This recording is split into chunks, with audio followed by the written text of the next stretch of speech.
Hello and अस्सलाम वालेकुम। मैं हूं Ejaz Syed Fakhar Durrani camera programme Talk Shock के लिए। आज के टॉक शॉक में हम 3 इश्यूज़ के ऊपर बात करेंगे। सबसे पहले दुबई प्रॉपर्टी लीक्स के हवाले से हैरान कुन तफसीलात आई हैं, वो तफसीलात जो अभी किसी के पास नहीं है वो फ़खर दुरानी बताएंगे हमें।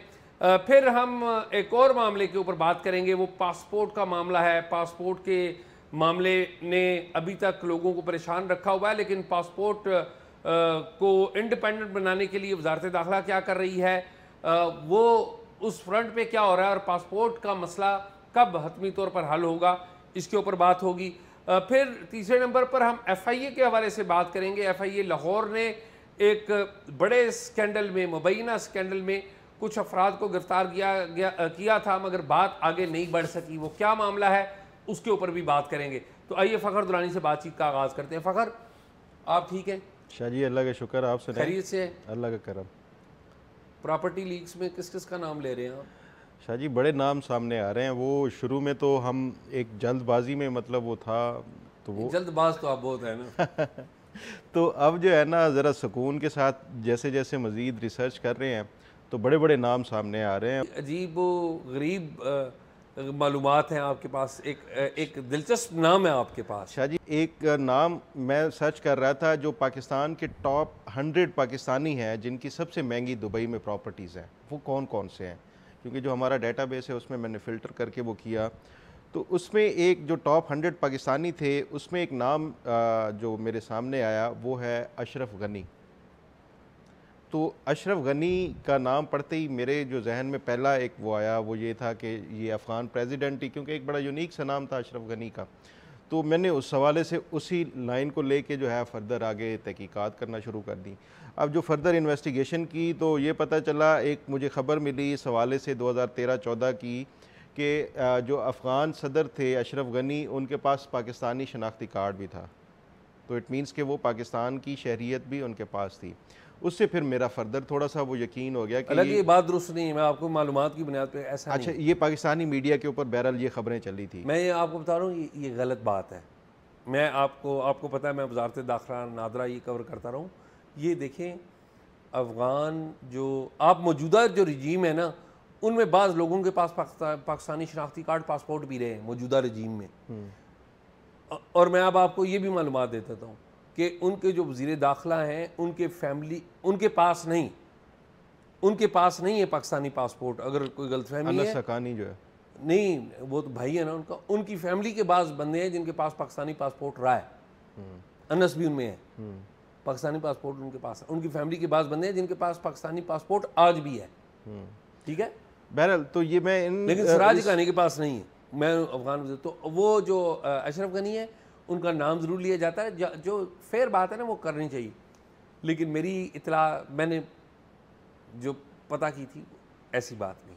ठीक है, तो मैं बहरहाल, क्योंकि जो बतौर साफ़ी जब आप इन्वेस्टिगेट करते हैं ना किसी मामले को, तो जो सबसे पहले जो पब्लिकली अवेलेबल एक डाटा या रिकॉर्ड होता है, उसमें सेकेंडरी सोर्स यही था, न्यूज़पेपर्स की क्लिपिंग।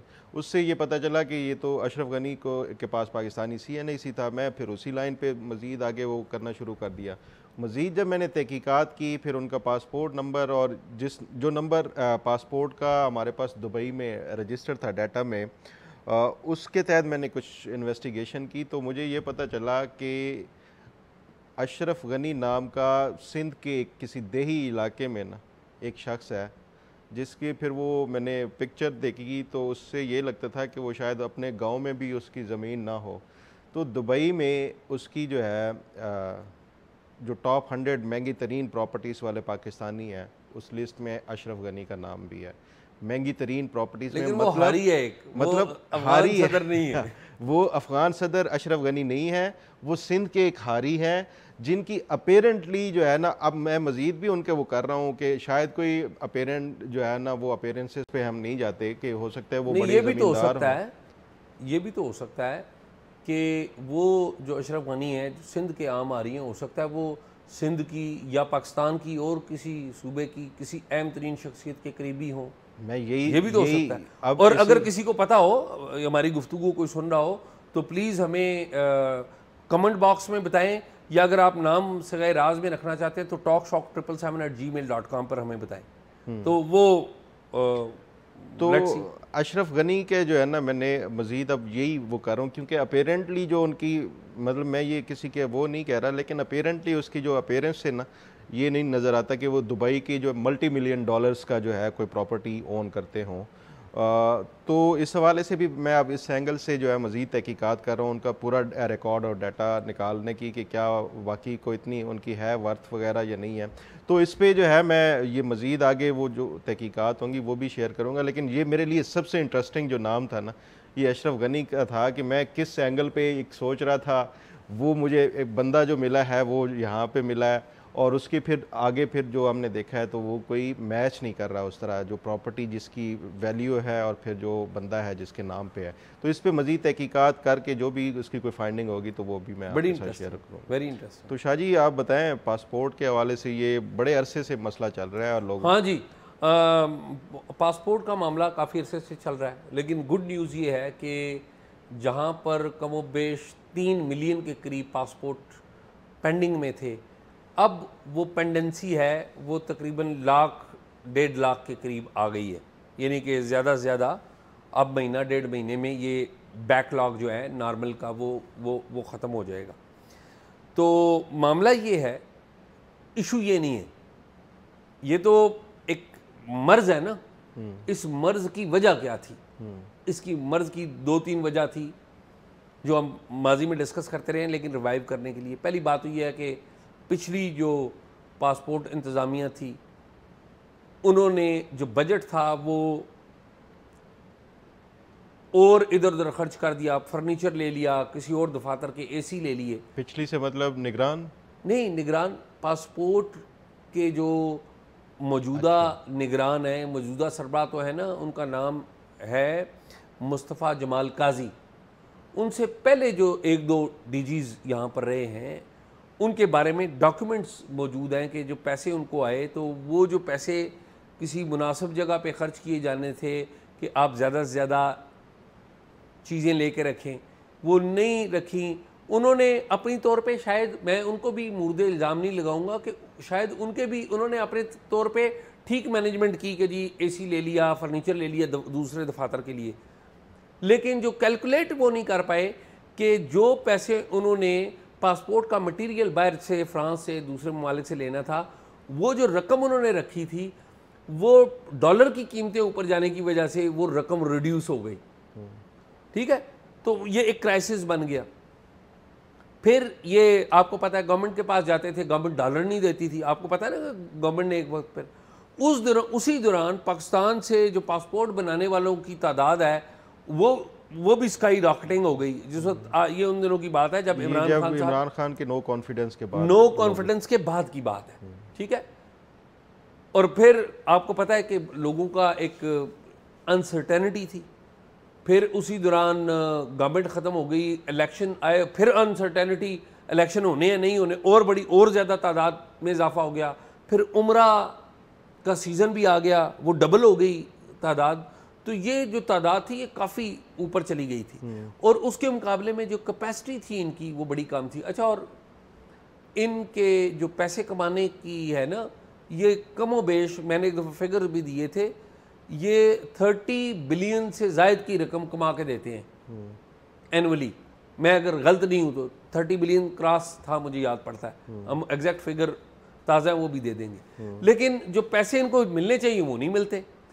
इन्होंने जो मौजूदा पासपोर्ट के जो हैं जमाल काजी साहब, मुस्तफ़ा जमाल काजी साहब, इन्होंने वजारत दाखिला के साथ कोई कम्युनिकेशन किया, तो एक वजारत दाखिला में एक ड्राफ्ट हुआ है, मुझे नहीं पता इन्होंने भेजा है या वजारत दाखिला का अपना है, लेकिन वो ड्राफ्ट है कि हम पासपोर्ट एंड इमिग्रेशन को अथॉरिटी को फाइनेंशियली पावरफुल बनाते हैं।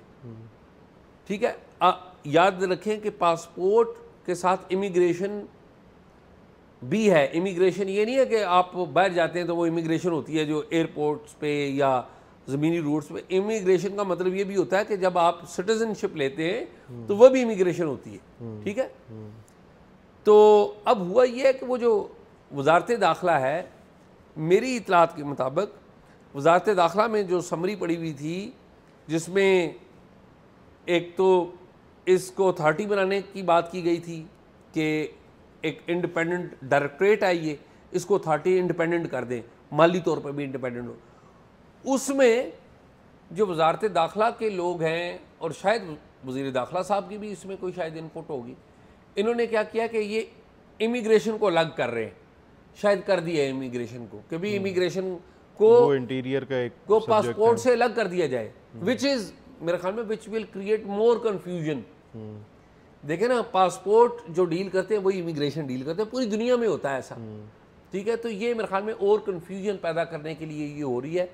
तो आई बिलीव के जो भी मुतलका लोग हैं, तो मतलब पासपोर्ट का मसला बड़ी जल्दी हल होने वाला है। पासपोर्ट का मसला हल होने वाला है, लेकिन एक और मसला पैदा हो रहा है, वो इमिग्रेशन का। खैर वो उस पे जो है ना, वो मेरा ख्याल है ये एक इन डेप्थ उस पे वो करेंगे जी। एक ये बताएं, जो FIA के हवाले से आप कोई बता रहे थे, बड़ी एक अहम डेवलपमेंट है, वो क्या? यार डेवलपमेंट अहम नहीं है, वो एक लोगों का मसला है।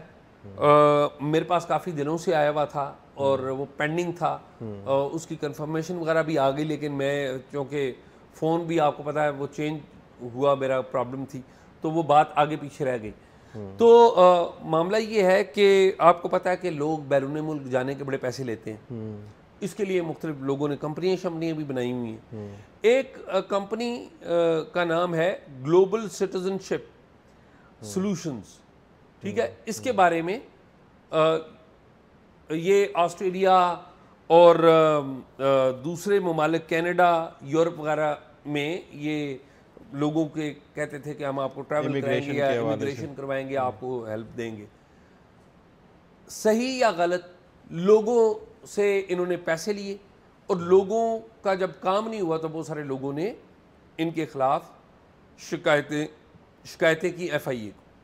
FIA ने कार्रवाई की और जुल्करनैन असद साहब हैं कोई, उनको फरवरी के महीने में वो उनको अरेस्ट कर लिया। जब अरेस्ट हो गया तो हमारे इधर तो यही है ना कि जी परफॉर्मेंस अरेस्ट कर लो। भाई असल बात तो ये है कि आप जिन लोगों ने पैसे खर्च किए हुए हैं पिंडी में, मतलब लाहौर में, इस्लामाबाद में, कराची में, जहाँ जहाँ पे भी पैसे खर्च किए हुए, उनके पैसे रिकवरी करवाएं। अब मुझे ये पता चला कि ये मामला इनका आगे बेल की तरफ भी बढ़ गया हुआ है। अच्छा, ठीक है, इनके जो लोग हैं वो देखते रह गए हैं और मामलात कहीं से कहीं चले गए।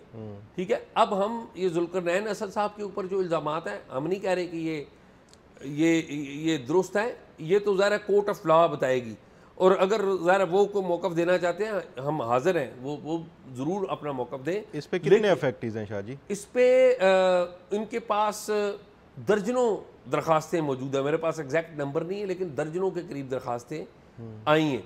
मैंने जो चेक की वहाँ पर कंप्लेंट्स, उन्होंने कहा काफ़ी सारी कंप्लेंट्स थी, इसी वजह से हमने इस मामले को आगे बढ़ाया। असल में मीनवेल ये भी हुआ ना कि एक तरफ तो लोगों ने शिकायतें की, FIA के अंदर की एडमिनिस्ट्रेशन भी चेंज हो जाती है। ठीक है, FIA के पहले जो पुराने DG थे उनके दौर में शिकायतें आई, मीनवेल DG चेंज हो गए, फिर जो मुतलका अफसर हैं वो एक दो वो चेंज हुए हैं। तो ये मामला ये है, एंड आई बिलीव कि जो FIA के मौजूदा सरबराह हैं इस बात का नोटिस भी लेंगे और इस मामले को इसके लॉजिकल एंड तक भी पहुँचाएंगे। और अहम बात यह है कि ठीक है, बंदे को प्रोसिक्यूट करवाएं, अपना चालान अच्छा होना चाहिए, सारी चीज़ें हैं, अगर उसका जुर्म साबित होता है ज़रूर सजा दें, लेकिन जिन प्रोफेशनल्स ने उसमें बड़े पढ़े लिखे लोग हैं, मुझे बताया गया कि मास्टर्स हैं, MSc किया हुआ है और बड़े प्रोफेशनल शोबों में उन्होंने काम किया हुआ है, तो वो सारे बेचारे देखते रहे, उनको पैसे वापस मिलने चाहिए। ठीक है, बिल्कुल। तो मेरे ख्याल में हमारे पास यही तो नाज़रीन, प्रोग्राम आपने देखा, उम्मीद है आपको पसंद आया होगा। प्रोग्राम के बारे में कमेंट्स ज़रूर दीजिएगा। फ़खर दुरानी ने जो बातें बताई हैं उसके ऊपर अपना गेस भी कीजिएगा कमेंट में, और अगर आपने हमें कोई मालूमात देनी है या आपके ज़हन में ऐसी कोई शख्सियत मौजूद है, और अशरफ गनी का भी बताना है आपने, अशरफ गनी का भी बताइएगा। और मैं आपको ये भी कहूँगा कि आपने कोई एविडेंस हमें देनी है या किसी ऐसी शख्सियत जिसको आप जानते हो जो मेन स्ट्रीम में नहीं है लेकिन हमें उससे गुफ्तगू करनी चाहिए, तो उसके बारे में भी ज़रूर हमें सजेस्ट कीजिए। talkshock777@gmail.com पे। मुझे और फ़खर दुरानी को इजाज़त दीजिए। अल्लाह हाफ़िज़।